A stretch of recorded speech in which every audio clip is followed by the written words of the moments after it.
No, Betty, no. Don't make me... I say yes. It's got to be. And now and here, she's got to die. Betty. I say yes. Here, I'll hold her arm. All right, Betty, but... No, don't. I don't want to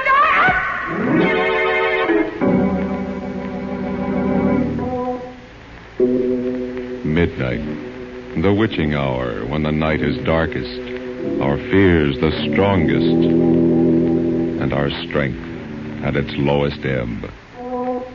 Midnight, when the graves gape open and death strikes. How? You'll learn the answer in just a minute in Nightmare.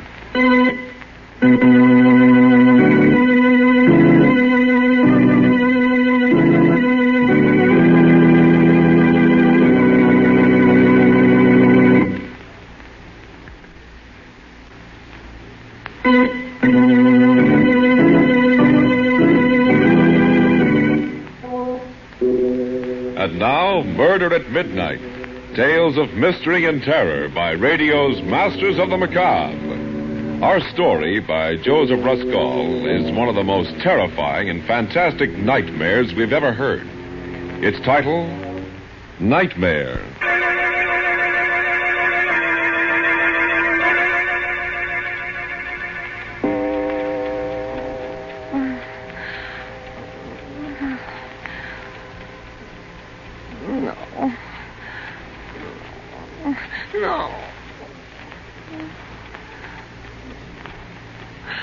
No, don't kill me! Don't kill me! Helen, what's the matter? No. What's the matter? No. Helen, wake up, for Pete's sake. Hey, stop it, Helen, stop it. It's me, it's Ernie. What? Where am I? In bed, where do you suppose? It's almost 12 o'clock. I wish you'd let me get some sleep. Oh, thank heaven. Oh, it must have been just a dream. Oh, thank the Lord. Oh, Ernie, it was so real. I dreamed somebody was leaning over me just now with a pillow. Oh, it was horrible. They were trying to smother me to death. And Ernie. Yeah? It was you. What? Oh, that's a beaut. Where's the light? Oh, my aching back. Why, you poor, foolish little... Come here, Butch. I'll kiss you back. No, don't touch me. Keep away. Huh? What is this? That pillow in your hand. Oh, for crying out, Bells. Can't I even straighten it out? Sorry, dear. Gee, don't mind me, but that horrible nightmare, it seemed so real. Oh, darling, wasn't that crazy? You, the sweetest, gentlest husband in the world. Then why... Oh, Ernie, now please don't look so hurt. Now I can't even look hurt. I just murdered my wife in her sleep, didn't I? No, you were just about to. Oh, now what? Everything's happening tonight. Hello. What? Who? Wrong number. And what's more, this is a heck of a time to be ringing. Why, what a nerve. What a night. Thought maybe that was the police you phoned in your dream. Now will you go to sleep? Ernie Kraft, I'm sure I didn't mean to insinuate anything. I was just telling you my dream. You asked, didn't you? Oh, you're a character. I guess I'll have to put you in that book I never wrote, too. Well, now what? That was in it, too. Huh? That book you never wrote. You've nagged about it so much, no wonder. Oh, and that look when you bent over me, like a madman. Oh. Ernie, what on earth do you suppose made me have a nightmare? That's easy. You would insist on eating hamburgers after the show tonight. Yes, I did, didn't I, when we got out of the movies? Hamburgers, of course. Ernie, they were part of my dream, too. Hamburgers. Ernie, stop punching on that pillow, please. All right. Go ahead, then. Better tell me your dream, all of it. Neither of us will sleep until you do. I'll just light this butt. There. Now, let's have it. Gruesome details. Well, I don't know if I can remember now. It was all so hazy and terrifying. Well, what happened before I smothered you with a pillow? A crazy quilt. Something about your job, and I was a millstone around your neck, and hamburgers, and you hated me, and July 15th. July 15th? Yes, I can't imagine what that meant. Look. Start at the start. Why did I decide to murder you? Because of that other woman, your secret love. Huh? You promised her you'd kill me tonight when I was asleep. My secret love? Yes, she had you in her spell. Oh, that's kind of bad casting, isn't it, Butch? I'm the dishes and dustpan type, remember? In the 5 years we've been married, have I ever looked at another? I know. I told you it was a crazy dream. Maybe you want me to eliminate my one night a week out, too. My Saturday gin rummy with the boys. Oh, no. Who was my secret love? Did she have a face? Oh, this is the silliest part of it, Ernie. It's absolutely ridiculous. It was that girl, Betty Daniels. Betty Daniels? Who's she? You remember that tall, dark-haired artist I introduced you to at Cape Cod last summer? At the exhibition. No, I don't. Oh, wait a minute. Trousers, long cigarette holder, Yes. very intense. Yes, very intense. But what the devil? What was she doing in your dream? We said hello to her, we walked off, and that was that. Casual. Yes, I know. I hardly remember her myself. I can't imagine why I dreamt of her. Why? No, don't touch me. Don't. No. Oh, that dream. That awful dream. So crazy. And yet it seemed to be telling me something, warning me.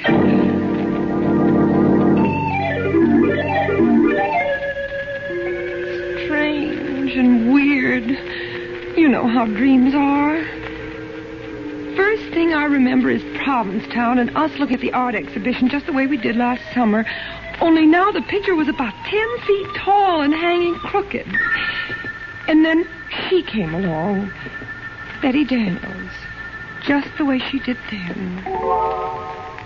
Hello, Helen? And I introduced you the same as I did then. Only not exactly the same. Like in a dream. You know, silly. Betty Daniels, this is my husband, Ernest. He is very faithful to me. How do you do? How do you do? We've never met. That's a marvelous Goya painting, Helen, don't you think? Or do you prefer hamburgers? Well, My wife prefers hamburgers, Miss Daniels. Oh, I didn't know. Only after a movie, though. Anyway, I'm sure I can't tell one painting from another. My husband's the art lover in the family, I guess, and I just tag along for the fish. Only I don't like fish, I like hamburgers. I know. You don't wear trousers like I do. You're fluffy. Betty and I met on the beach here, and she's a painter. Our rowboats got tangled. That's how we met. Yes, it was all very casual. I hardly remember. Well. Ernie and I are going back to New York today. Isn't that a shame? I wish you two wouldn't stare at each other so. Well, we better run along, Helen. Lots of packing to do. Ernie has got to get back to his silly old job. He's a reporter. A reporter? Shouldn't he write a book he never wrote? Well, imagine. That's what he always says. Well, goodbye. I'm wondering why I'm thinking of you now. Goodbye. Goodbye. The scenes sort of dissolve into each other like a kind of dream movie. And I'm trembling with fright because I have a feeling I know how the plot's going to end. The next thing I remember, Ernie, I'm in a penthouse apartment on Park Avenue. Everything zigzag, even the butler. And I'm the maid, Helen, there. And what I'm doing is turning pages for Betty Daniels while she plays the piano. For you, Ernie. Isn't that crazy? Neither of you hardly notice me at all. And I keep trying to open my mouth. Like that. But it's stuck, and I'm absolutely frozen at what I overhear. Darling. Yes, Butch. Love our loveness. Out of this world. This is heaven. Ernie, do you ever call your wife Butch? Never. What gave you that idea?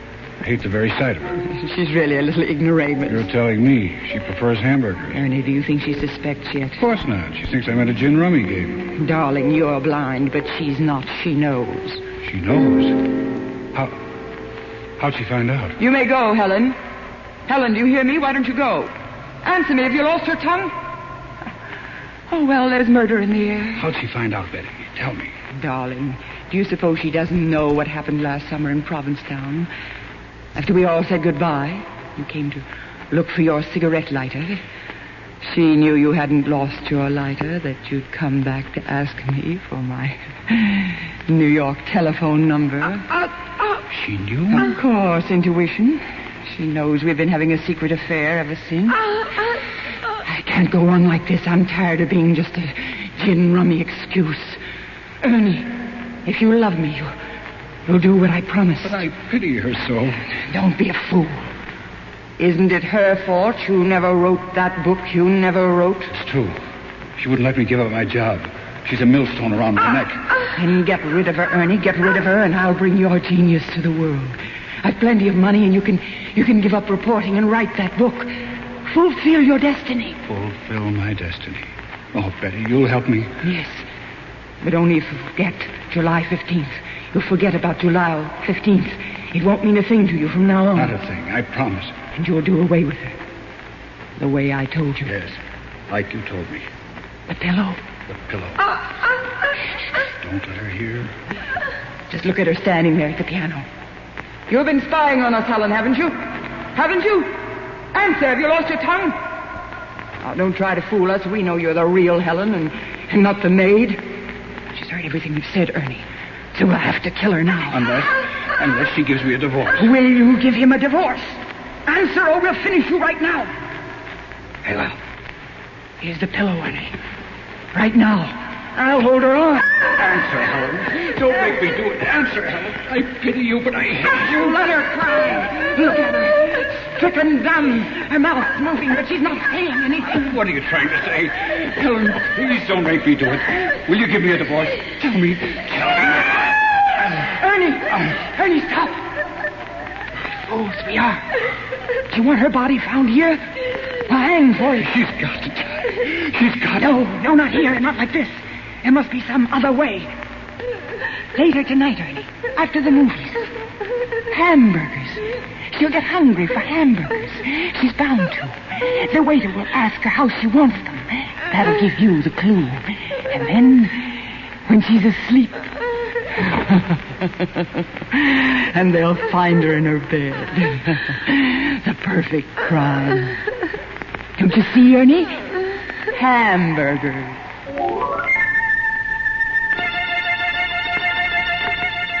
A frightened girl reliving a dream that was more terrible than any reality.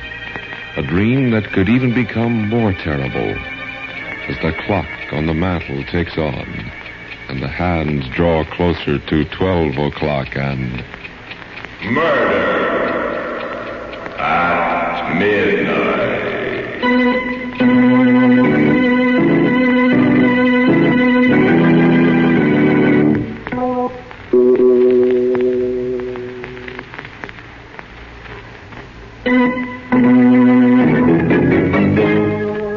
And now back to Murder at Midnight and Nightmare. Well, let's hear the rest of this dream of yours, Helen. What happened after that? Well, it was after that it really got bad. It was so crazy, but so real. I don't know what stopped you, Ernie. Kept you from killing me then, but you didn't. And still I knew you were going to. You dragged me out into the street and then into a movie and then out again. And I looked at you and you were crying because you'd made up your mind to finish me off when we got home. You should have let me write that book, Helen. You should have. And I kept crying, I love you, Ernie. Don't kill me, please. Don't kill me tonight. But I've got to. I've got to. I pity you, but I've got to. And you pulled me along through the streets again. I was terrified. And then I saw a policeman and I cried to him, Officer! Yes? What is it, lady? Please save me. My husband here wants to kill me. Oh, wants to kill you? Why, that's a crime. A felony. Why are you joking? Don't joke about it. Do something, please. I'm frightened to death. Don't pay any attention to her, officer. She's dreaming. I'm not. Don't believe him. He wants to wait till I go to sleep tonight. And then as soon as I fall asleep... Oh, come now, lady. He wouldn't do it to you in your sleep. Why, you're cute. Not in her sleep now. Would you, mister? Of course not, officer. Not in her sleep. As a matter of fact, we're stopping off first for a hamburger. She's hungry. No, I'm not. I mean, I am, but I don't dare. I'm starving, but I don't dare. He's just waiting for me to order one, officer, to see what I'll say. And then he'll take me home and kill me. Oh, lady, stop. Sure, and you're breaking me heart. Come along, dear. No, officer, please protect me. Don't let him take me, please. Come along, I say. Darling. And then we were in the little lunchroom in our neighborhood, around the corner from our house, sitting on stools. The counterman came over to us. He winked at you, Ernie, and you winked back at him, and he said... Evening, folks. What do you have? You looked at me, but I shook my head. I shook my head, and the tears were streaming down my face. I tell you what, Joe. Make it 2 hamburgers. Right. Rare, medium, or well? Medium, Joe. Make mine medium. Right. And the little lady? How do you have yours, Helen? How do you like yours? Make hers medium, too. 2 hamburgers, medium. 2 medium. Coming out. And what do you have on them, folks? Relish or onion? Relish. Make mine with relish, Joe. Right. And the little lady? The man's talking to you, Helen. How'll you have yours? Answer him, I say. Answer him. This is it. How'll you have yours? No, I won't tell him. If I do, you'll know how to do it, so I won't tell him. I won't. The next thing I dreamt, we were home again, sitting in the parlor, everything exactly the same, Ernie, just like tonight before we went to bed. But in my dream, I was sitting paralyzed, in a cold sweat, waiting for the word from you that meant my death. Well, Butch, I guess we better hit the hay. What do you say? What do you say, darling? No, wait, Ernie, did I tell that counterman how I wanted my hamburger served? Of course, dear. What did I say? I can't seem to remember. Oh, I forget to... Come along to bed. No, I don't want to go to bed yet. Please don't make me go to bed. I'm scared. Helen. Come to bed, darling. Like a good little girl. Hmm? We went to bed. And then you said... And now, lights out, eh? I tried to think of everything I knew to keep awake. I wondered whether I ought to count to 100 or whether counting would put me to sleep. I tried not to count, but I felt myself getting sleepier and sleepier. Asleep, honey? I heard, but I pretended not to. I fought to keep my eyes open. I knew I would die if I closed them. Asleep, Butch? I didn't answer. I couldn't if I wanted to. I was so scared. And then pretty soon I heard you stirring ever so quietly. And in a moment you were leaning over me. Oh, Ernie, I know it was just a dream, but it was so real. And there was hatred in your eyes, and there was a pillow in your hand, and I knew you were going to do it right then, and Oh, that's a beaut, that's a honey. Oh, my aching back. Darling, when you have a nightmare, you sure do it up golden brown and creepy. Wasn't it crazy? Oh, darling, wasn't it mad? Oh, wait till I tell it around the office tomorrow. Oh, this is too good, kid. But, Ernie, how does a person have a horrible dream like that? What does it mean? Oh, it's a cinch. I'll interpret it for you, and without a dream book, You too. will? Well, go on then, Ernie. Tell me. Okay, then here it is. First of all, a dream always means the opposite, right? You ever hear that? Yes, I have. That's right, it does. Which means I must love you simply awful. Granted? Granted, silly. But goodness, what about the rest of it? Easiest thing in the world. Darling, where'd we go tonight? To a movie? What kind of a movie? It was a murder story. Gee, that's right. Do you think that was... Now, don't interrupt, Butch. Who was starring in the movie? Betty Davis? Repeat the first name. Betty. And the villainess in the dream, my secret love, the girl we met last summer, was also Betty. Betty Daniels. Oh! Well, that gave you Betty on the brain when you went to sleep tonight, and movies and murder, and those hamburgers you did stop to eat after the show wrapped up the whole sequence. And no wonder. They're still lying on my stomach, too. Well, what was the pillow doing in it? Sweetness and light, what were you talking about early this evening? That chore you intend to get after someday? Oh, yes, I've got to stuff the pillows. They're caved in the way the feathers have come out. Right, that's your pillow you had on the brain, which brings me back to the hamburgers. Yes, I was going to ask you. I mean, that nonsense of how did I want my hamburgers, what did all that mean, for heaven's sake? Precious, how did you order your hamburgers done tonight? Remember? No, I can't recall. Oh, of course you can. Think now. How do you almost always order your hamburgers? Well, smothered in onions. Oh, Ernie, of course. Smothered in onions. Smother, pillow, smother with a pillow. Check. Oh, my heaven sakes alive. Oh, my gosh. So that was it. Oh, if that doesn't beat... Ernie, that was wonderful. Really. The way you did that, figured that all out. I think you'd make a terrific detective. So I'm a police reporter. Close enough. Darling, it's made me think, though, about maybe I have been a little bit selfish. What do you mean? Well, that book you always wanted to write.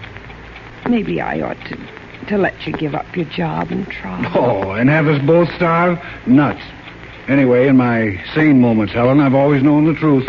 I'm no writer. If I had it in me, it would have come out of me, job or no job. I could go back to work again, you know. I could take up nursing again. It was pretty hard, but No, nonsense. I won't have it. I won't say any more about it, and that's fine. You're a swell guy, though, Butch, to offer to. Oh, there was one thing more, Ernie. Yeah? What do you suppose that was all that about July 15th, about your forgetting July 15th? What did that mean, you know? Yes. Don't you? Oh, no, I can't. It does seem familiar, but I can't seem to... Where are you going? Get something out of my wallet. Wait a minute. What's the date of our anniversary, Helen? July 15th, of course. Tomorrow. What was that? Right. You've had that on the brain, too. Oh. Here. Little present for you, darling. Oh, what on earth? Tickets. 2 railroad tickets to Montreal. Right again. We're taking an anniversary trip. I wanted to surprise you when you woke up, but... Well, anyway, happy anniversary, baby. Oh, Ernie, oh, you great big precious darling. How can I ever... You didn't forget. You always did before, but this time you didn't. Oh, Ernie, I just can't stand it. First that dream, and then finding out that it did mean just the opposite. No, Helen, don't. It's so sweet of you. I'm so thrilled. Montreal, where we had our honeymoon, and you haven't forgotten. Oh, Ernie, I do hope I've been a good wife to you. And if there's anything I ever... I mean, if you want me to, I can always change. Oh, darling, I wouldn't want you any different for the world. I want you to stay just the same sweet little girl I married. And now, let's get some shut-eye, huh? Lights out? All right. And I'm going to put the tickets right here under the pillow. And have a happy dream for a change. Good night, Butch. You haven't kissed me?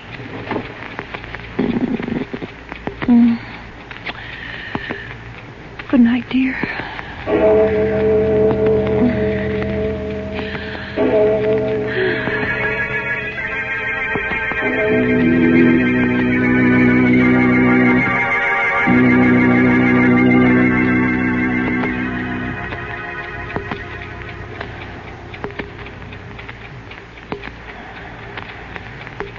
Asleep, darling.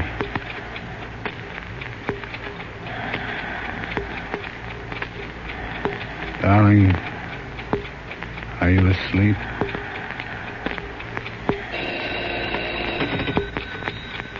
Hello? Ernie? You shouldn't have phoned before, Betty.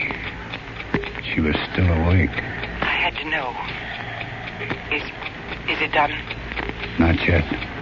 You got the tickets? Yes, It has to be tonight. Promised. I know. Is she asleep now? Yes. Just gone off. Then what are you waiting for? Nothing. I'll do it now. Right now. As soon as I hang up. Putting down the phone, Ernie turns and picks the pillow off his bed as the clock finishes striking 12. Murder at midnight.